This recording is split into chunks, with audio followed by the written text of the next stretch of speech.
This hall today, to me, is one of the reasons Jcoss was set up in the first place, so that Jews of all different backgrounds, welcomed and affirmed here, can hear from Jews of high calibre of all sorts of different backgrounds. So it's an exciting moment, and I'm very excited that the first person coming to talk to us is a face that will be familiar to a number of you, or a voice that will be familiar to others of you, in Rabbi Jonathan Wittenberg. A very quick intro, because I don't want to detract from his time with you. Jonathan is the Rabbi of New North London Synagogue, which is, if you like, one of our main feeder shuls as a school. Also senior rabbi of the Assembly of Masorti Synagogues in the UK. Comes from a rabbinic stock on both sides, went to UCS, so he's one of us really, isn't he? Did English at King's Cambridge, was a teacher for a couple of years, ordained as a rabbi in 1987, and now has been in Finchley for I think 20 years, certainly a very, very long time in this area, in this community. And we are delighted that he's here. He's a frequent contributor to national debate on Jewish issues and other issues of a religious kind. Also deeply engaged in interfaith dialogue between Jews and Christians and between Jews and Muslims, and that's the context where I have encountered him on an interfaith leadership course during last year, and I hope I'm allowed to count him as a personal friend too. Two last things to tell you about him, the relevance of which will become obvious, I think, as he begins to speak, which are, among his passions, are two things: his dog and his garden. So I give you Jonathan Wittenberg.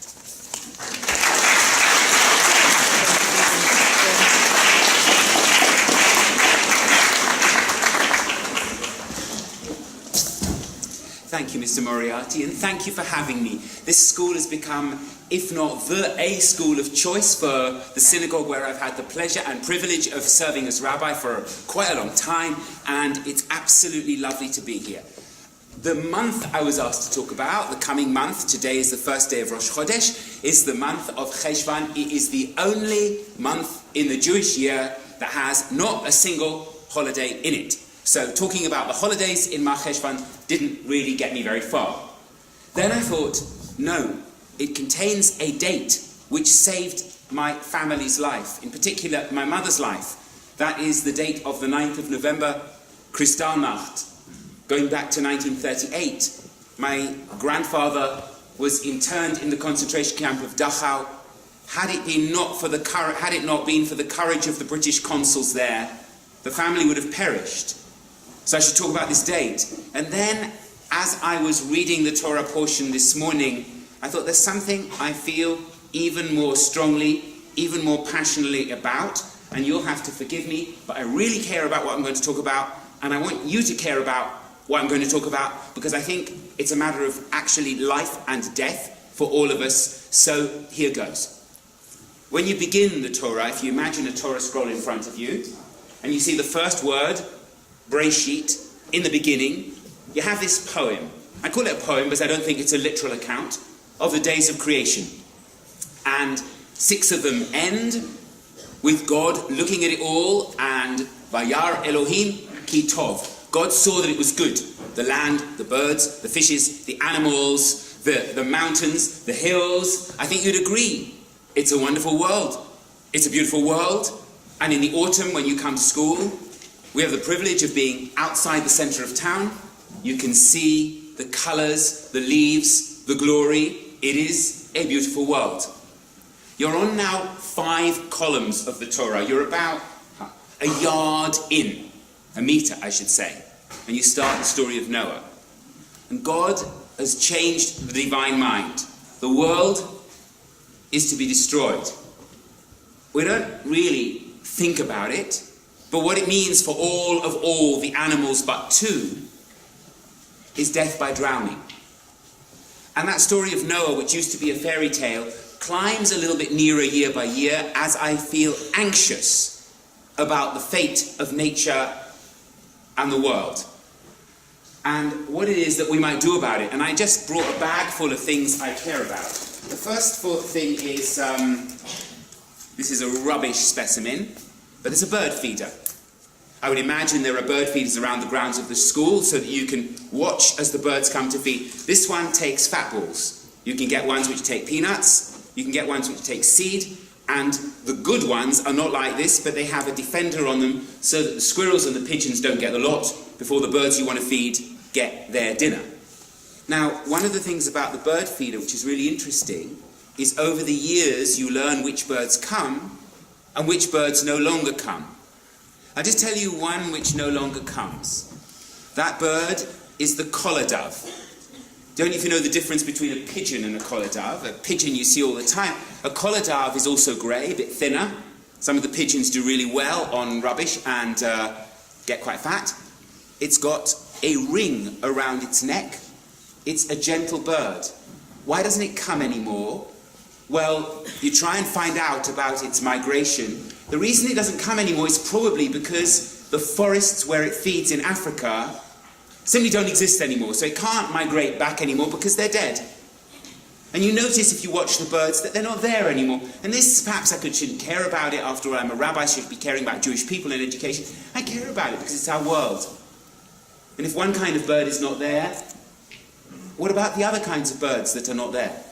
And what about the animals that are not there? I wonder who last saw a hedgehog, not a flat specimen with red at the edges, a hedgehog walking, stopping, curling up, making that kind of rustling noise it makes in the night.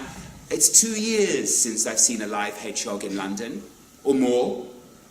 Used to see them quite a lot. I'll bring something else I care about. Apples. Good ones, bad ones, they're pretty rubbish, actually. They fell off the tree, they hit the pavement, they've got bruised. Would you be served them for lunch? You hope not. They were on the pavement, and I was walking along, and I make a decision. They're lying on the ground.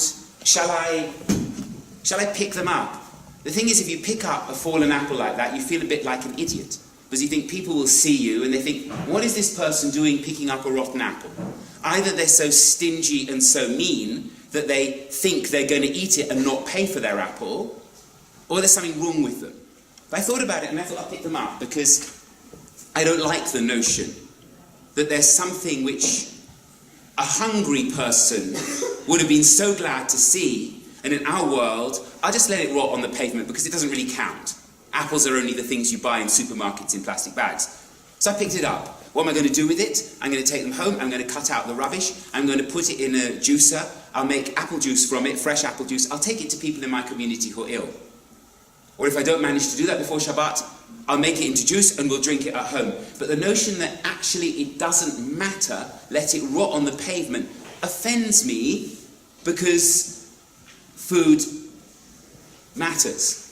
And also, if I pick these up, I won't necessarily be buying apple juice that has been flown hundreds of miles or thousands to reach me, so there won't be the food miles and the waste of energy that could have been consumed on those apples. Oh, I'll show you something else.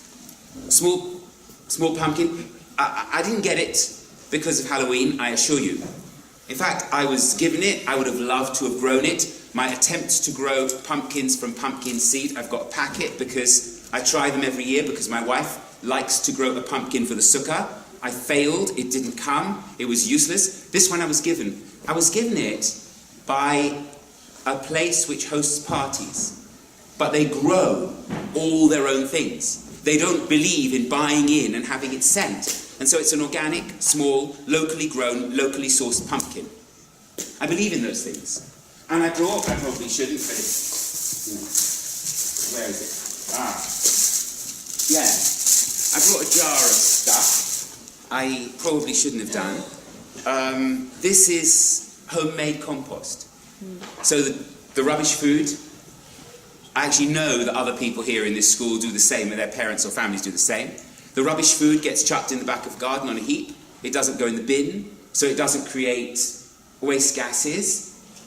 It's true, the birds hop around in it. There are probably other animals that hop around in it. But after a year or so, superb compost. I don't have to buy a bale with its plastic sack. I can use the homemade. You won't want me to distribute this around the school, so I'll refrain.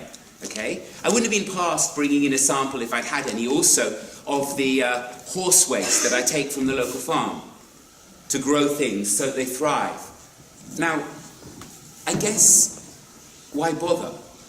Because unless we, and it may seem a long way from us, are prepared to get our hands in the soil, to understand what it'll produce for us, to change the way we buy and eat and travel and nurture the wildlife around us, we are not going to live in the abundance of life which we take for granted. And I care about that. I care about that because I want my children to have the view of trees that you have. And I want my children's children to have that view of trees and birds and insects and animals and life. And I also don't want to be responsible, living in a privileged world, for the fact that the global temperature rises and so people in other parts of the world are flooded out of their homes or drowned or thirsty the whole time because I've used the world in a way that stops them having the privileges that I love. So I care about such things. And I've noticed among Jews, by the way, there is a Muslim farm not far from London, I don't know exactly where, along the principles of the Quran.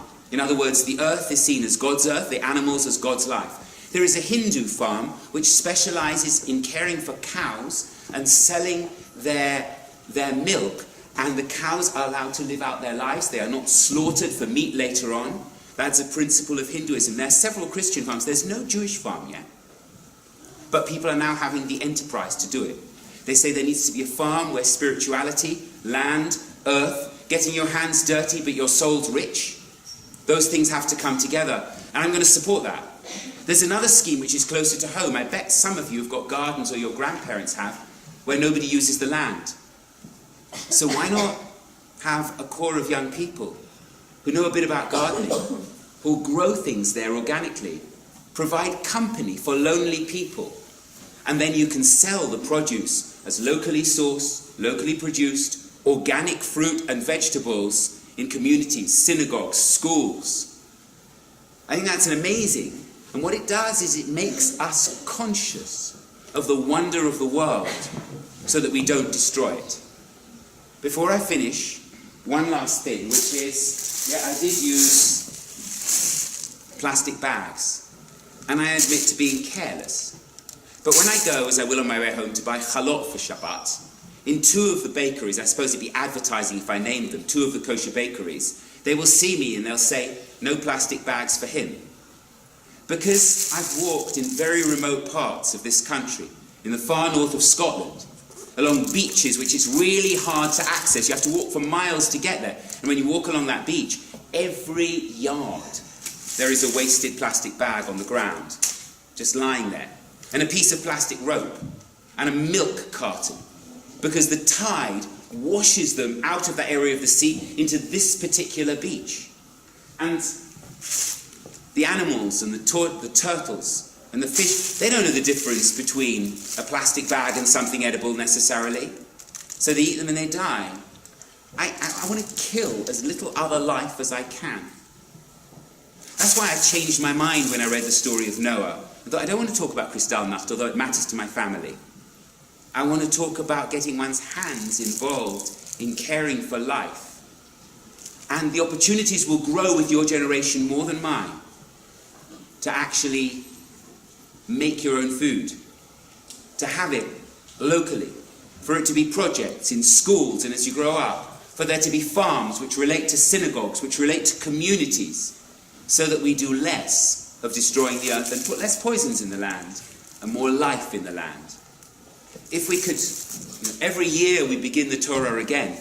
So if we roll round from Noah but go backwards, and that word's Vayar Elohim ki tov, God saw that the earth was good, all of it. We want to be with God. We want to see that it's good. We want to see that it's beautiful. And we want to keep it that way. And it's not God's responsibility. It's our responsibility. And there are lots of wonderful things which we can get joy from and can do. And there are a lot of things we don't think about that we can also not do.